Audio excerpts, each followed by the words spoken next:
हरे नमः. धर्माचा जण मूर्तिमान पुतळा भासे जना भुवरी दीक्षा देऊनि जो जगतिया बद्धा सहो धरी वाणीने वदता भागवती कथा व्यासा प्रति भासला तो हा गुरु श्री जनार्दन असा पाटांगणी शोभला. सद्गुरुनाथ महाराज की जय. हरे नमः. श्री भगवान वाच प्रकृतिस्थोपि पुरुषो नाज्यते प्राकृतिर्गुणैः अविकाराद कर्तृत्वान् निर्गुणत्वात् जलार्कवत. भगवान वेदव्यास वर्णन करून सांगू लागले. सूत शौनकादिकाला सांगतात आणि या ठिकाणी शुकाचार्य राजा परीक्षितेच्या संवादामध्येच मैत्रेय आणि विदुर यांचा संवाद आहे आणि यामध्येच प्रत्यक्ष भगवान कपिलाचार्य आणि देवहूती यांचा संवाद चालू आहे. भगवंत म्हणतात, कपिलाचार्य म्हणतात, हे आई, प्रकृतिस्थोपि पुरुषो नाज्यते प्राकृतिर्गुणैः. प्रकृती आणि पुरुष ही जोडी या ठिकाणी आहे. आता हेच सांख्य तत्वज्ञानाचं वेगळेपण आहे.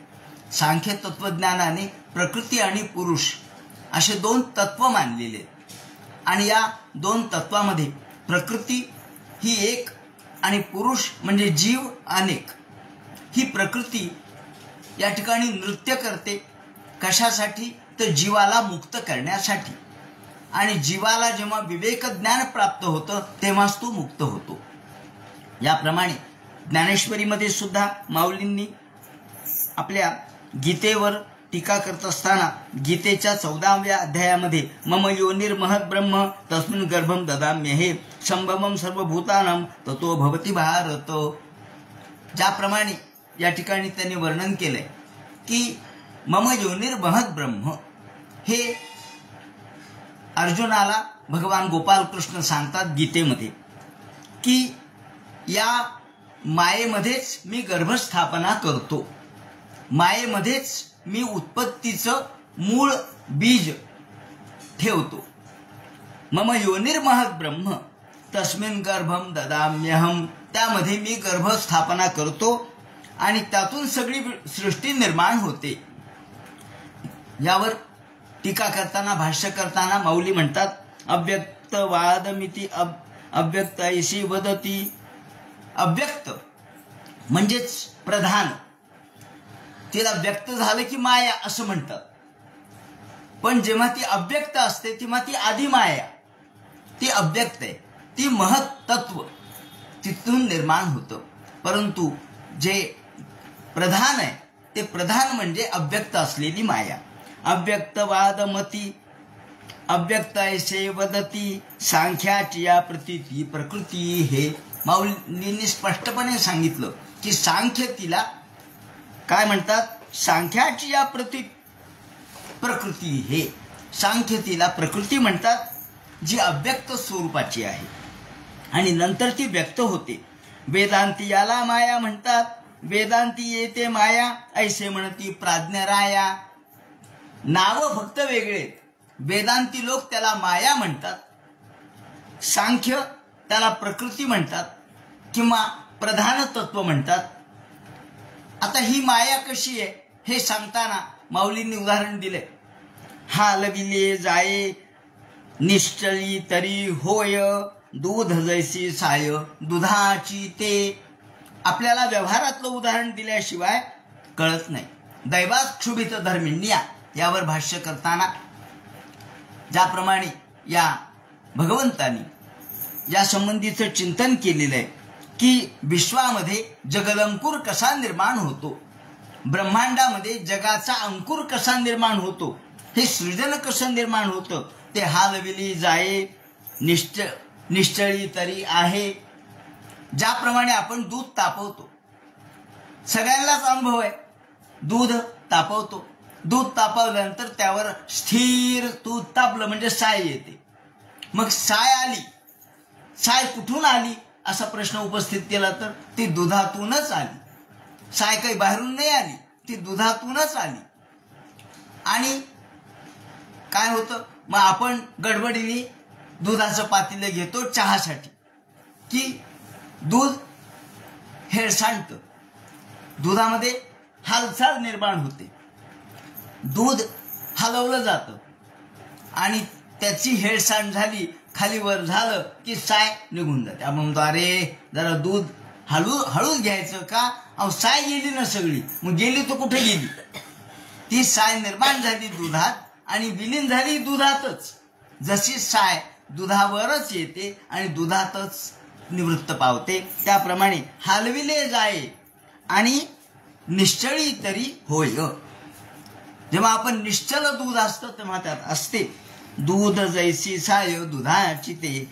आता पैल खांबू का पुरखू ऐसा निश्चयो नाही एकू, परी काय नेणे आलुकू दिसत असे तरी ते बी वस्तू जैसी असे तैसी कीर न दिसे. माया म्हणजे काय, माया म्हणजे जशी वस्तू आहे तशी न दिसणे म्हणजे भ्रम. माझे निअंगे पहुडिले आहे जागे आणि सत्ता संभोगे गुरविणी होय. माऊलींनी वर्णन केले 14व्या अध्यायाच्या अनुषंगाने की ही माझी गृहिणी आहे. माया म्हणजे माझी गृहिणी आहे, पतिव्रता आहे, तरी हे माझी गृहिणी अनादी तरुणी. ही अनादी आहे पण तरुणी आहे. मोठं परस्पर विरोधी शब्द आहे ते, अनादी आहे. मग अनादी म्हणजे म्हातारी व्हायला पाहिजे, नाही नाही नाही, तरुण आहे. का, निर्माण करते ना, निर्मिती करते, सृजन करते. जशी एखाद्या स्त्रीमध्ये निर्मितीची शक्ती असावी, प्रसव क्षमता असावी, त्याप्रमाणे ही माया नित्य नूतन आहे. म्हणून शंकर जेव्हा पार्वतीला प्रश्न करतात आणि पार्वती म्हणते का हो तुम्ही या गीतेच्या तत्वज्ञानामध्ये एवढे कसे काय तल्लीन झाले, तेव्हा माऊली वर्णन करतात, शंकर म्हणतात जैसे का रूप तुझे नित्य नूतन देखिजे तैसे हे गीता तत्व. जसं तुझं रूप रोज नवीन आहे तशी माया रोज नवीन आहे. म्हणून ती अनादी आहे पण तरुणी आहे. म्हणून तरी हे माझी गृहिणी अनादी तरुणी अनिर्वाच्य गुणी. ती कशी आहे हे सांगता येत नाही. अविद्या आहे, माझे निअंगे पहुडलेले आहे जागे. आणि जेव्हा मी पहुडतो, निद्रा घेतो तेव्हा ही जागी असते आणि मी जेव्हा जागा होतो तेव्हा ही थांबत नाही. आणि ही कशी आहे, सत्ता संगे गुरविणी होय. गुरविणी, गुरविणी म्हणजे काय, गुरु म्हणजे मोठी. गुरोदर हा मुळात शब्द आहे, आपण त्याला गरोदर म्हणतो. गुरु म्हणजे मोठं, मोठं उदर होणे म्हणजे गरोदर, पण मुळात तो शब्द गुरोदर आहे. त्यातला उकार गेला आणि गरोदर शब्द आपण वापरतो, तो गुरोदर आहे. ही गुरोदर होते म्हणजेच ही माझ्याकडून तिला गर्भस्थापना होते आणि ती या ठिकाणी गुरोदर म्हणजे गरोदर राहते. आणि सत्ता संभोगे, सत्तेच्या पातळीवर राहते. कोणती सत्ता, व्यावहारिक सत्ता आणि प्रातिभासिक सत्ता, या दोन सत्तेच्या अनुषंगाने ती राहते. महद्ब्रह्म उदरी प्रकृती आठे विकारी गर्भाची करी पेलोवेली. 8 प्रकारची ही माया आहे. पण ज्याला अष्टधा प्रकृती असं आपण म्हणतो, ही अष्टधा प्रकृती आहे. पंचमहाभूत आणि मन, बुद्धी आणि अहंकार यांनी युक्त असलेली ही माया. तरुणी ममता मनाची ते अहंकार तत्वरची तेणे महभूताची अभिव्यक्ती होय. या ठिकाणी माऊलींनी याचं विवरण केलेलं आहे. ही कशी आहे, तो काळ ते स्वस्फुरण तेची असे निमग्न. हे काळ हे स्फुरण आहे आणि काळरूपी स्फुरणातून उत्पत्ती निर्माण होते आणि तीच त्यामध्ये तल्लीन असते. ऐसे केले गर्भाधान ब्रह्मयोनी माझी. तर गर्भाधान म्हणजे काय टाकलं, काळ. काळ निर्माण केला भगवंतानी. काळ निर्माण केला की त्याचं गर्भाधान झालं म्हणून समजा. गर्भ सुरू झाला का, काळ सुरू झाला. तो काळ ते स्वस्फुरण तीचे असे निमग्न. ऐसे केले गर्भाधान ब्रह्मयोनी माझी. अशा प्रमाणे या कारणे मी पिता महद्ब्रह्म हे माता. या दृष्टीने विचार केला तर मी पिता आहे सगळ्या जगाचा आणि आदिमाया ही आई आहे. का? हे पांडुसुता, हे जग हे त्याचं अपत्य आहे. जग हे माझं अपत्य आहे. जगडंबरू आणि संबंधितो ऐसा मृत्तिके घटू जैसा का पटवत्व का पुसा नातू होय. आणि संबंध कसा तर मृत्तिके घटू लेकू जैसा. मोठी गंमत शब्द वापरलाय. मृत्तिकेचा घट झाला, मातीपासून घट तयार झाला. का घट म्हणजे मातीचा मुलगा आहे का? म्हणलं तर मुलगा आहे, म्हणलं तर मुलगा नाही. कारण घटाचा आणि मातीचा काही आत्मिक संबंध आहे का? नाही, फक्त दृश्यात्मक स्वरूपाचा संबंध आहे, भौतिक स्वरूपाचा संबंध आहे. पण जर तुम्ही मानला तर तो मातीचा मुलगा आहे, मानला तर आत्मिक संबंध नाही. तिथं आत्म्याचा कुठं संबंध आला? सगळे भौतिक विकार येतो. म्हणून ते म्हणतात संबंधू तो ऐसा मृत्तिके घटू लेकू जैसा का पटत्व कापुसा नातू होय. कापुसा, कापुसा म्हणजे कापूस.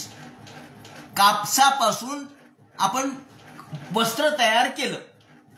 मग काय झालं म्हणजे आपण कधी कधी अशी जोड्या लावतो ना, आपण म्हणतो ना ही गाय आहे बरं का, आणि हिचा हा मुलगा, हिचा हा नातू, तिचा हा भाचा, आणि हा जो बैल आहे ना तो याचा मामा आहे. आता हे आपण नातं लावतो, त्या बैलांना काय हो, कोण मामान, कोण भाचन, कोण आईन, कोण बहीण, काही नाही, त्यांचा संबंध नसतो. कारण ते मनाच्या पातळीवर वागतच नाहीत. आपण ते नाते जोडतो. म्हणून माऊली म्हणतात का पटत्व का पुसा. वस्त्र तयार केलं, कशापासून केलं? कापसापासून. मग वस्त्र म्हणजे कापसाचा नातू आहे काय की? हो, नातू आहे. का तर वस्त्र म्हणजे दोऱ्यापासून झालं, दोरा कापसापासून झाला, म्हणजे कापूस त्याचा बाप झाला, दोरा त्याचा मुलगा झाला, आणि त्यापासून वस्त्र झालं म्हणजे त्याचा नातू झाला. का? तुम्ही मानायचं तर माना, पण प्रत्यक्षात तसा काही संबंध नसतो. तसं भगवान म्हणतात या जगाचा माझा संबंध नाही, ते माझ्यापासून निर्माण झालं. म्हणून आपण म्हणतो देव आमचे बाप आहे, ही माझी आई आहे, महद्ब्रह्म हे बाप आहे, आणि आदिमाया ही आई आहे, आणि आम्ही त्याचे पोर आहोत. पण हा संबंध कसा आहे? जसा आपण कापसाचा नातू म्हणजे वस्त्र असं मानावं त्या प्रकारचा आहे. अर्थात खोटा आहे, त्यांना हे सांगायचे. हे केवळ मानीव आहे, तेव्हा ह्या मानीव संबंध निर्माण होतो. त्याप्रमाणे ते म्हणतात, भगवान म्हणतात अव्यक्तवादमेती अव्यक्त ऐसे वदती. अशा पद्धतीने माऊलींनी याचं वर्णन केलेलं आहे. आता हे एकापासून दुसरं कसं निर्माण होतं आणि त्यांच्यामध्ये ते गुण कसे येतात ते म्हणतात प्रकृती स्थोपी पुरुषो नाजिते प्राकृतिक गुणैहि अविकाराद कर्तृत्वात. वास्तविक पुरुष हा अविकारी आहे, तो अविकारी आहे, तो कर्तृत्वहीन आहे, तो क्रियाहीन आहे. पण आपण हे सगळं त्याच्यावरती कर्तृत्व लादतो, आणि जसे एका पिढीकडून दुसऱ्या पिढीकडे हे सगळे गुण वैशिष्ट्य संक्रांत होतात, तसे मायेचे गुण हे पुढे पुढे पुढे संक्रांत होतात, त्यातून विश्व निर्माण होतं. आणि याप्रमाणे पेशीमधले DNA आजही आपल्याला शास्त्राच्या दृष्टीने विचार केला तर थोडा उल्लेख करतो 2 मिनिटांमध्ये, की कर्म सिद्धांत आहे आपण वापरतो. आपण म्हणतो आमचं मागचं कर्म किंवा त्याच्या आधीचे 2-3 जन्माचे कर्म, त्याच्या आधीचे 10 जन्माचे कर्म. जसा वामदेव असं म्हणतात की वामदेवाला गर्भवास फक्त शिल्लक राहिला होता घ्यायचा, बाकी वामदेव मुक्तच झाले होते. शुकोवा वामदेवोवा असं वर्णन केलेलं आहे. शुकाचार्य काय किंवा वामदेव काय हे जन्मतःच मुक्त आहेत. विषय जिणवणी जन्मले जे शुका अधिकदा दुले, विषय मारून जन्माला आलेत. तेव्हा गर्भवास फक्त त्यांना घ्यायचा होता वामदेवाला. पण वामदेव म्हणले मी गर्भवासामध्ये गर्भामध्ये राहील, कारण मला ज्ञान आहे, मला काय बाकीच्या गर्भासारखं आहे काय, मला ज्ञान आहे, आत्मज्ञान प्राप्त झालेले. तेव्हा मी त्या गर्भामध्ये नेहमी बाकीचे मुलं जन्माला येतात तसा येणार नाही. मी माझ्या आईची कुक्षी फोडून जन्माला येईल, आणि त्याप्रमाणे ते कुक्षी फोडून जन्माला आले. तेव्हा सांगायचं तात्पर्य असं की त्यांना गर्भातच ज्ञान होतं सगळं, आणि त्यामुळं गर्भातच ते चर्चा करत होते, संवाद करत होते. चर्चा, संवाद, तत्वज्ञानाचं श्रवण असे. आता कर्मसिद्धांत जो आहे आपल्या कर्माचा तो काय आहे? तो आपल्या पेशीतले DNA आहेत. पेशीमधले DNA म्हणजे जसे मूळ आहेत तसं आपलं कर्म मूळ आहे. आणि या DNA मध्ये जसं सगळं गुणसूत्र साठवले जातात तसे कर्मामध्ये सगळं साठवलं जातं आणि तेच पुढच्या जन्मामध्ये निर्माण होतात. एकपेशीय जीव, नंतर ॲमिबा हा एकपेशीय जीव, त्याचे हजारो पेशी निर्माण झाल्या. हे जसं त्याचं विभाजन झालं, एकपेशीय जीवाचं विभाजन झालं, मग 2 पेशी झाल्या, 2 पेशीच्या 3 पेशी झाल्या. हेच वर्णन भागवतात केलंय, फक्त शब्द वेगळे. की आधी 1, मग त्याचे 3 भाग झाले, त्रिधा. मग त्रिधामधून प्रत्येकाचे भिन्न भिन्न भिन्न अशा आविष्कार होत होत शतधा, सहस्त्रधा झाले. मग त्यांचं विभाजन झालं. 60 कोटी पेशींचा जीव म्हणजे आपण आहोत. तेव्हा हा एकपेशीय, नंतर 2 पेशीय, नंतर 3, नंतर अनंत, याप्रमाणे वाढत जातं. सवय रेते तस्मात एकाकी न रमते, म्हणून सद्वितीयमैच्छत. याप्रमाणे एकाकी न रमते म्हणून द्वितीयमैच्छत, म्हणून पती पत्नी झाले. आणि याप्रमाणे एकपेशीय वनस्पती पुष्प प्रकार आपल्याला दिसतात. आणि क्रोमोझोम म्हणजे आपले मूळ, आपल्या शरीरामध्ये असलेले गुणसूत्र, त्यामध्ये ज्ञान अनुस्यूत असतं. पूर्वजन्मीचं सुद्धा आणि पुनर्जन्म त्यातूनच निर्माण होतो. विश्वरचनेप्रमाणे रेणूचे 2 अर्धे भाग म्हणजे आई अधिक वडील. आई आणि वडील यांच्यामध्ये जे रेणू आहेत, त्यांच्यामध्ये जे गुणसूत्र आहेत, तेच गुणसूत्र मुलामध्ये येणार ना. पण कोणात अधिक येतात, कोणात कमी येतात. कोणात वडिलांचे गुण जास्त येतात, आईचे कमी येतात. कोणात आईचे जास्त येतात, वडिलांचे कमी येतात. कोणात आजोबाचे येतात, वडिलाचे येतच नाहीत, आजोबाचे गुण येतात. आपण कधी कधी म्हणतो की हा आजोबाचे गुण याच्यात प्राप्त झाले, कारण वडील काही एवढे हुशार नव्हते, पण आजोबा फार हुशार होते, आजोबाचे गुण आले. तेव्हा अशा घटना अनेक आपण आजूबाजूला पाहतो. तेव्हा याप्रमाणे हे रेणूंची पुन्हा जुळणी होते आणि त्यातून हे सगळे विश्व निर्माण होतं. हे 2 भाग जोडले, पण त्याचं संतुलन हे देखील भगवंतांनी केलेलं आहे. 2 नाक पुढे आहेत, 2 डोळे आहेत, पण त्याच्यामधली एकत्व पाहण्याची दृष्टी ही आपण भगवंताची स्वतंत्र शक्ती आहे. या दृष्टीने हे 2 भाग त्यांनी जोडले आणि त्याचं संतुलन केलं. प्रकृती आणि पुरुष यांचं उत्क्रांती तत्व आपल्याला यामध्ये दिसतं. याप्रमाणे दक्षिणायन आणि उत्तरायण 2 तत्व सगळीकडे. दक्षिणायन आहे, उत्तरायण आहे. आई वडील, माया ब्रह्म, पॉझिटिव्ह निगेटिव्ह, चुंबकाचे सुद्धा ऋण आणि धन. याप्रमाणे दिशा, रक्तामध्ये सुद्धा श्वेतपेशी आणि रक्तपेशी अशा 2, सगळीकडे 2-2 आहेच आहे ना. म्हणून माया आणि ब्रह्म हे द्वैत या ठिकाणी स्वीकारलं त्यांनी. आणि याप्रमाणे प्रकृती आणि पुरुष यांच्यामधून उत्क्रांती तत्वाद्वारे सगळं विश्व निर्माण झालं. प्रकृती आणि पुरुष म्हणजे शिव आणि शक्ती. अहम, अहम म्हणजे काय ते म्हणतात अ अधिक ह अधिक म, यातून ओम तयार झाला. हे अ म्हणजे ब्रह्म आहे, ह म्हणजे माया आहे आणि म म्हणजे जीव आहे. ब्रह्म, माया आणि जीव अशा पद्धतीने त्यांनी विवरण केलंय. अशा पद्धतीने आपण जर विचार केला तर ही प्रकृती कशी निर्माण होते, प्रकृती आणि पुरुष यांच्यापासून विश्व कसं निर्माण होतं, हा सिद्धांत ते सांगतात. यामध्ये जसा गुरुत्वाकर्षणाचा सिद्धांत आहे, पण आपल्याला हे आकर्षण दिसत नाही, पण परिणाम मात्र दिसतो. सूर्याचा परिणाम, पण त्याची जाणीव आपल्याला होत नाही. लोहचुंबक आपण ठेवलं, लोह आकर्षित झालं, पण कसा आकर्षित झालं दिसलं नाही, पण परिणाम मात्र दिसला. त्याप्रमाणे ही माया परिणामकारक आहे, परिणाम करणारी आहे. गुणाचे न होता ज्ञान आणि प्रकृतीचे रूप दर्शन आणि गुणधर्माचे म्हणून यथा तथ्ये. याप्रमाणे मम योनिर्महत ब्रह्म, यावर हे म्हणतात ब्रह्मा ब्रह्मत्वईचे जाण आणि तो काळ ते स्वस्फुरण तिचे असे निमग्न, ऐसे केले गर्भाधान ब्रह्मयोनी माझी, असं वर्णन या ठिकाणी केलेलं आहे. आणि 9 महिन्यापर्यंतची मांडणी केलेली आपल्याला दिसते. याप्रमाणे या प्रकृती आणि पुरुष हे कसे परस्परांशी संलग्न आहेत, एक रूप आहेत.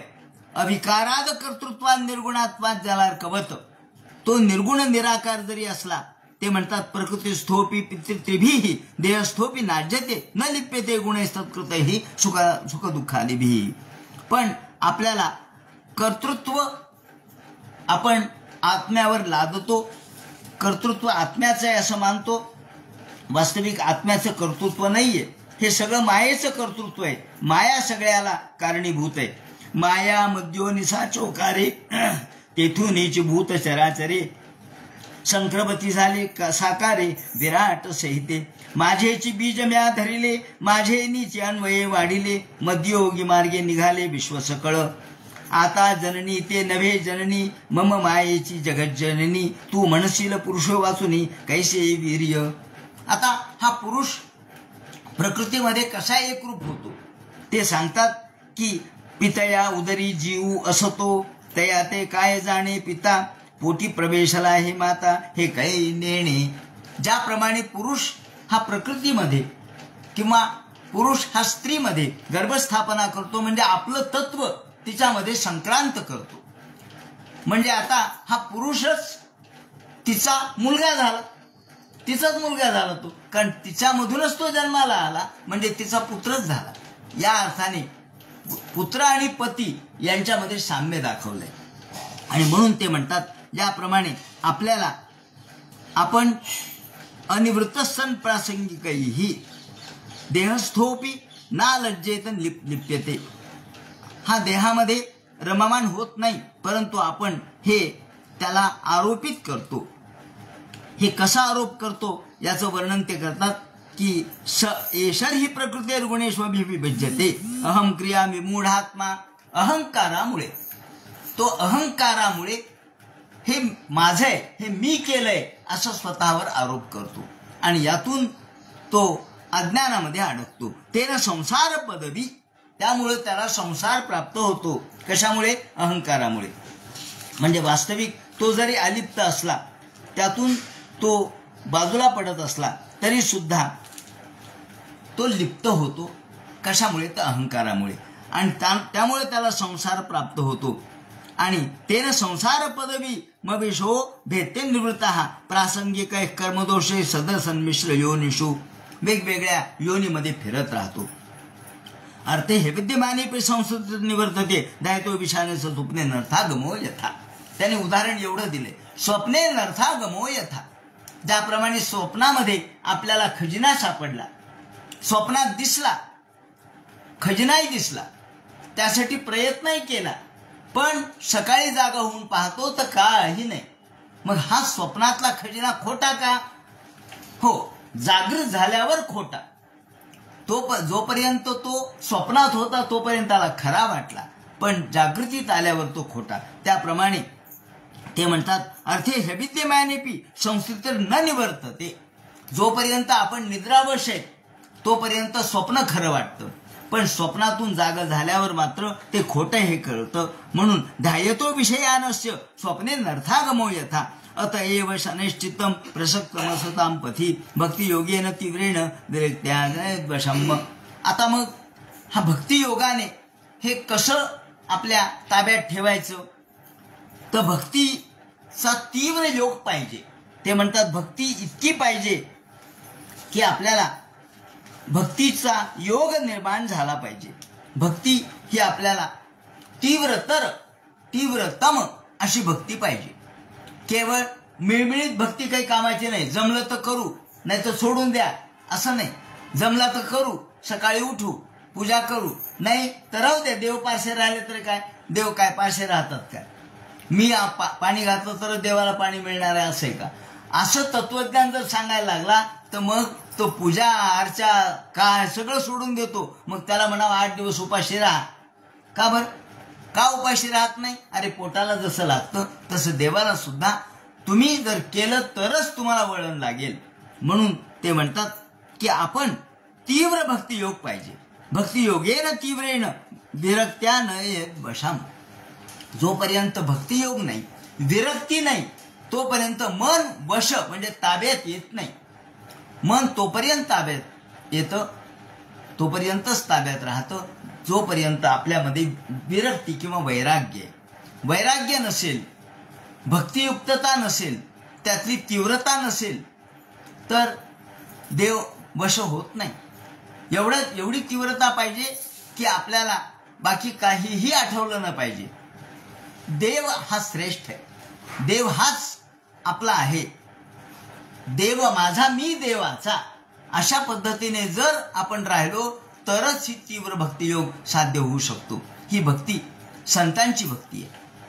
जसं या पांडुरंगाची मूर्ती ही विजयनगर यांच्या राजे घेऊन गेले. आधी पंढरपूरला होती, मग विजयनगरच्या साम्राज्याचे प्रमुख राजे ते घेऊन गेले.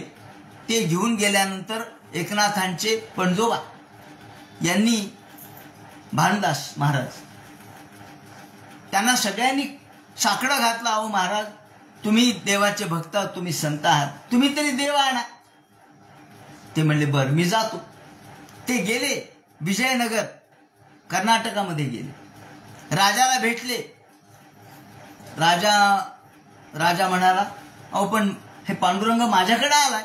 ते म्हणले आले, पण हा पांडुरंग हा आमचा आहे, आमचा देव आहे.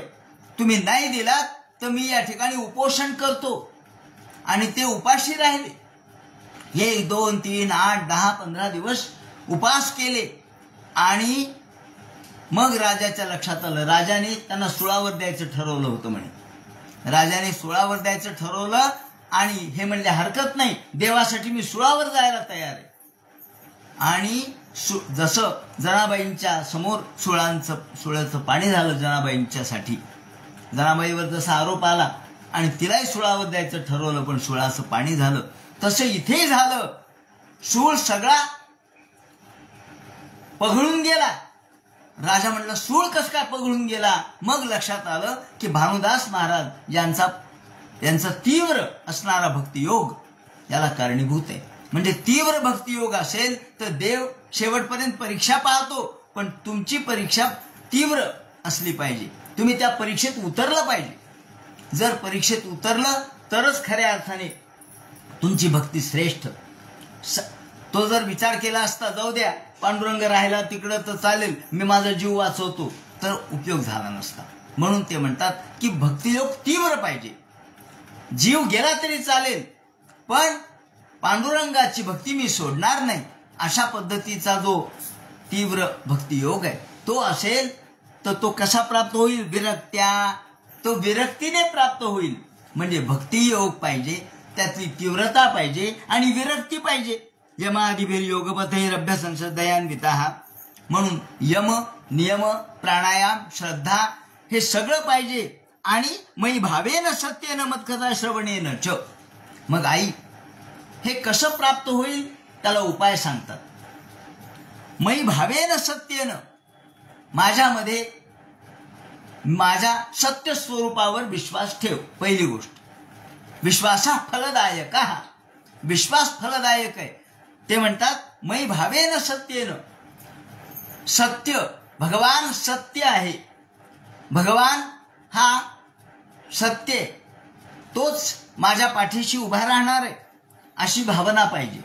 निष्ठा पाहिजे. थोडक्यात ही निष्ठा कशी पाहिजे? मत्कथा श्रवणेन च.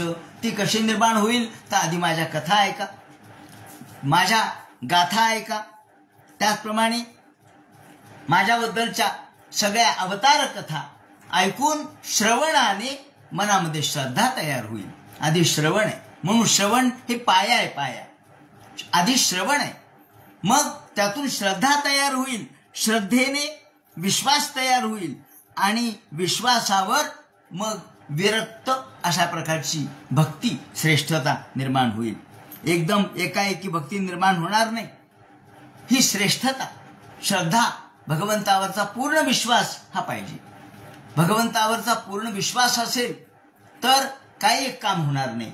भगवंत श्रद्धा डळमळीत नको, श्रद्धा परिपूर्ण पाहिजे. आपण परिपूर्ण भगवंताला शरण गेल्याशिवाय भगवान आपल्याला मदत करणार नाही. म्हणून मयि भावेन सत्येन मत्कथा श्रवणेन च सर्वभूत समत्वेन निर्वैरेण प्रसंगतः. आणि सर्वभूत हितैरत अशी भावना पाहिजे. ब्रह्मचर्येण मौनेन स्वधर्म लियसा. त्यासाठी ब्रह्मचर्याचं पालन, मौन आणि स्वधर्माचरण हे आवश्यक आहे. विभक्त शरण शांतो मैत्र करुणात्मवान सानुबंधेच देहेस्मिन् कुर्वन्न सतसा ब्रह्म ज्ञानेन तत्वदृष्टेन प्रकृते पुरुषस्य च.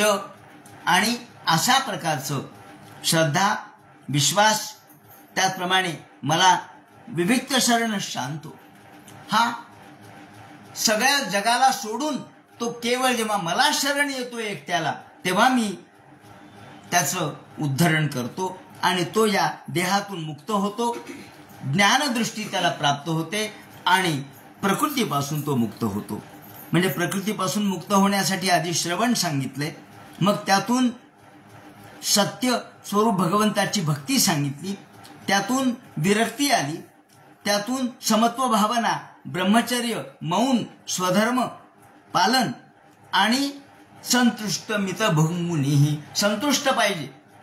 हा माणूस कसा पाहिजे? भक्त संतुष्ट पाहिजे. वसवस नको. अंतःकरणामध्ये संतुष्टता, अंतःकरणामध्ये संतोष, आर्जव. संतोष आणि आर्जव हे मूळ गुण सांगितले. कोणत्याही परिस्थितीमध्ये मनाचा तोल न ढळला पाहिजे, त्याला म्हणतात संतोष. तेव्हा जब आहे संतोष धन, आपण म्हणतो ना, राजधन, गजधन, रतनधन. राजधन असेल, गजधन असेल, रतनधन असेल. रत्न हे धन आहे. राजांचे उपभोग हे धन आहे. गजांत लक्ष्मी हे धन आहे.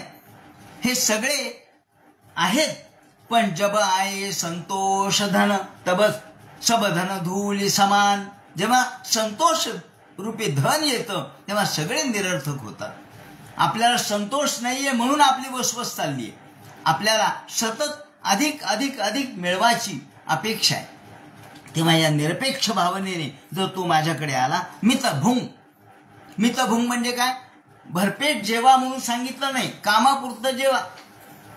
तुम्हाला शरीर चालण्यापुरतं जेवा, पण उगीच आपल्याला खूप खावंसं वाटतंय म्हणून जीवू नका. याचं उदाहरण एक मोठं गमतीचं आहे. महानुभाव पंथामधलं एका कथेमधलं उदाहरण आहे. एक गृहस्थ होता. तो मंदिरामध्ये पूजा अर्चा करायचा. गावाच्या बाहेर एक मंदिर होतं. त्या मंदिराची पूजा अर्चा तो करायचा. दत्त मंदिर असेल कदाचित. याप्रमाणे झाड लोट, पूजा अर्चा, सडा समार्जन, रांगोळी, त्याचप्रमाणे हे सगळं करायचा. लोकही यायचे दर्शनाला. वा वा, पुजारी चांगलेत, पुजारी चांगलेत. एके दिवशी आता महानुभाव पंथामध्ये असं सांगतात की कोणाचं काहीही खायचं नाही, लोकांचं परान्न खायचं नाही, भिक्षा मागून खायचं. भिक्षाही 5 घरी फक्त मागायची आणि पुन्हा पुन्हा त्याच घरी जायचं नाही, वेगवेगळ्या घरी जायचं. याप्रमाणे पण एके दिवशी असंच श्रावण महिना, आणि श्रावण महिन्यामध्ये म्हणले आमच्याकडे जेवायला या. आमच्याकडं आम्ही सत्यनारायण केलंय, जेवायला या. त्याला वाटलं बरं आता एक दिवस यायला काय हरकत आहे, रोज तर आपण भिक्षा मागूनच खातो, मग आज एक दिवस जेवायला काय हरकत आहे. ही गंमत आहे बरं का. एक दिवस जेवायला काय हरकत आहे, रोज तर आपण खातो, एखाद दिवशी काय होतं. असं त्याचं मन त्याला सांगायला लागलं आणि तो म्हणला ठीक आहे येतो जेवायला. जेवायला गेला. पोटभर भरपेट जेवण, आग्रहाचं, घ्या अजून घ्या अजून घ्या. याप्रमाणे चांगलं चुंगलं, अत्यंत गोड धोड सगळं, त्याचप्रमाणे तिखट मिठाचे पदार्थ, तेलकट तुपकट सगळं खाल्लं. पोटभर गच्च आकंठ भोजन केलं. आला दुपारी, आला जेवण करून आला तर जाड्य आले. जाड्य झोप यायला लागली. काय म्हणलं सुस्तावलं. हो म्हणलं सुस्तावलं आणि पडला. झोपला तर देवाकडे पाय गेले. जागा, अरे म्हणले देवाकडे पाय झाले. म्हणलं जाऊ दे, एखाद दिवशी पाय झाले देवाकडे तर काय होतं, एखाद दिवशी जेवलं तर काय होतं, एखाद दिवशी देवाकडे पाय केले तर काय होतं. असं करत करत मग एकाला कळलं महाराज जेवायला आलते. दुसरा म्हणला आमच्याकडे आज सत्यनारायण जेवायला या. तिसरा म्हणला आमच्याकडे. करत करत महिनाभर लोकांकडे जेवत होता. आणि याच पद्धतीने सगळ्या लोकांच्याकडून त्यांनी चांगलं चुंगले पदार्थ खायचे. आता चटक लागली. मग भिक्षा मागून खायला बरं वाटेना. आणि एक दिवस पूजा नाही केली तर काय होतंय, एक दिवस आळसलो तर काय होतंय, झोपच लागली, दुपारच्या वेळेला देवाकडेच पाय झाले, एका दिवशी पूजाच झाली नाही. असं करत करत करत सगळी पूजा अर्चा गेली.